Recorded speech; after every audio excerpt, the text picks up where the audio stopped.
I mean, it's a group that, probably I feel like maybe hasn't played their best maybe the past few weeks, but I mean, it's the NFL. They're going to come out. They're going to be ready.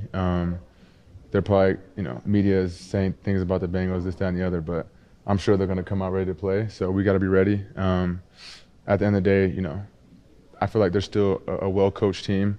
Their offense is explosive. They got explosive players. So I feel like just with that offense that they have, they're in every game, no matter what the score is. So we have to be, we got to be ready to play. When does momentum start to get real for this team? For us? It's a good question. I feel like, I don't know. I feel like we might have some right now already. We just got to keep stacking weeks, good days, each and every day preparing, and then taking it week by week. I think that's the biggest thing. I think that's what we did last year. Was just focusing 1 week at a time, and then once you conquer that week, you move on to the next one. So I think for us, it's just trying to stay focused on what we have ahead of us, which is the Bengals. Take care of this game, and then just keep going from there. We talked to John Morton today, and obviously he's been around a long time, coached a lot of great players, Jerry Rice included, and Tim Brown. But he said you are the most complete wide receiver he's ever been around. Just hearing something like that from a guy who's been around the league a long time, what does that mean? It means a lot. Like you said, I mean, he's been around Jerry Rice. So I don't know how complete I really am, but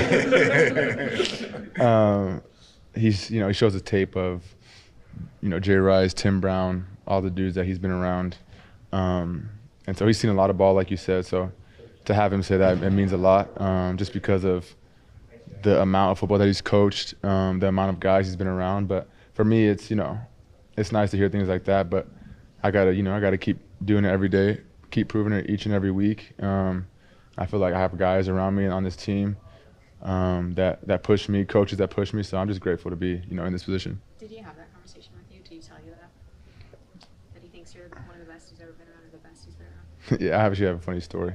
This is the Packers week 1. We're doing 7-on-7 before the game, and he stands next to me and he tells me something similar like that. And in my head, I'm like, "Didn't you coach Jerry Rice? There's no way I'm the best." But yeah, he told me that one time before the Packers. But like I said, it means a lot. It means the world. But I got to keep proving it, man. Just because he says it now, it doesn't mean much if I can't keep doing it. Is Jerry the best in your eyes? Yeah, I mean, you look at his stats, his numbers, his film. I see tape of him on the Seahawks when he's 40 years old, routing dudes up. It just reminds me of LeBron James of football. With the longevity that he did it at, I don't think anyone's ever going to touch the numbers that he has. So he's definitely, the best receiver to ever play, just, statistically, and just how long he was able to do it. So he's the greatest. Morton did joke, though, that Walsh was never asking Jerry to block. So that's where it comes in. You get the blocking aspect of it as the big kudos there. That's funny. Are you still adjusting to, on a personal level, that everybody's just being in every little thing you do? You get on a video game, you do anything. How has that aspect been as you continue to ascend in your career, where everybody poking at every little thing that you do off the field? Yeah, I like to have fun with it.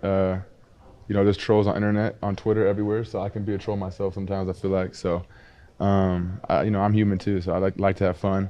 But, just a level of professionalism that, you have to have and that I have to have. But at the end of the day, you get a win. I feel like if you play well, you get a win. You're allowed to have some fun. And for the record, I wasn't actually on 2K. That was not me. That was one of my buddies playing on my account. So, but it's just, like you said, I do anything, I walk left. But it's fun. I think the fans make this game, exciting. They're there every week. They support us. They cheer us on. So without them, I feel like this game is nothing. Since you've been in the league, Jared's only missed, I think, 2 games. And so, how important has that been to your success, knowing that you have that a starter of his quality going week after week is available? Obviously, Cincinnati, is down a little bit, obviously, because of Joe being out. But, just knowing that you got your guy, and you can count on him week after week. Yeah, I think it means a lot. Like I said, I think I told you guys this before. I feel like Jared is, one of the toughest players we have on our team. He's there every practice. He's never misses anything. Even if he's hurt a little, he's out there going because he knows how important, he is to us, and he wants to be out there for us. So having a guy like Jared, I think you give kudos to the O-line too. I think they do a great job, and the running backs, tight ends, protecting him week in and week out. But I mean, he does a great job of getting rid of the ball. He protects us as receivers. I don't think that's talked about enough. I don't think since I've been here, I don't think he's ever thrown me into like a big hit since I've been here. Yeah, so he takes care of us. He's smart, and he's like I said, one of the toughest guys on the team. So when he's available, I think he gives us a chance to win each and every week. You got a pretty dynamic receiving core here. What do you think of the Bengals duo? I don't know, just being a fan of the game, how much you enjoy watching Chase and Higgins play? Yeah, I love watching them play. I think they're one of the best duos in the league. So whenever they're on, if it's a primetime game or a game that I have a chance to watch, I love to watch them play. I love to watch all receivers that are that I feel like are pretty good, just to watch them play, see what they do. Every offense I feel like runs different stuff. You got to learn different things. Chase actually, he came out of my class, was with me at the opening, so I've known him kind of through high school, and T. Higgins, I mean, I feel like the stuff that he does, you just can't teach. He's 6'4", can jump out the roof. I mean, tall, can run. So he just makes, insane plays. So I think they complement each other really well. And I'm excited to, be out there on Sunday with them. There was once a time in your career where you took so many of those matchups personally. Just being where you at right now, how do you feel matching up? You just enjoy the competition aspect? Is it still personal for you?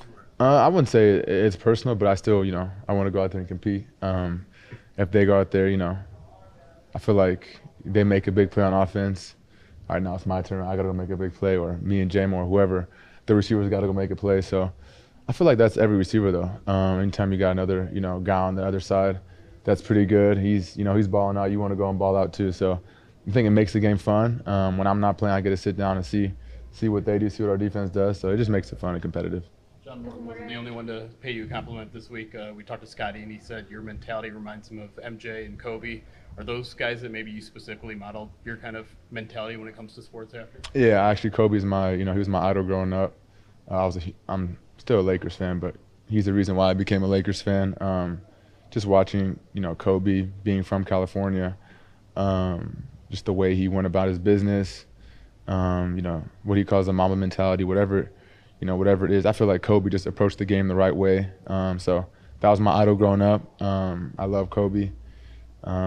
And my dad told me, I wasn't old enough to watch MJ, but he said Kobe reminded him of MJ. So I guess Kobe stole a lot of it from MJ. So, that's another compliment that, I'll never take for granted. But like I said, I got to keep proving it each and every day. Scotty also said, talking about you, that what impresses him with you is that, you can turn perceived weaknesses into strengths. Now in year 5, has that become, more difficult? Or there's not too many weaknesses left to improve? I feel like there's always room for improvement. Every year, every week, you try to find ways to get better. I think that's what makes this game so great, is you can really never be perfect. You try to be perfect, but you can't be perfect. So for me, it's like I'm always trying to find ways to get better, whether it's in and out of my breaks, releases, the catch point, run after catch, understanding coverages. There's so many little things that go into, I feel like, the game of football that you can always get better. There's always ways to get better, and even if you think you've mastered everything, you probably haven't. Saint, before you go, could I get a better explanation on this outcome, please?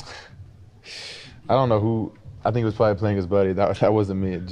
He's trolling. I don't even I think that's his player, but I don't know who that is. So he probably was just upset that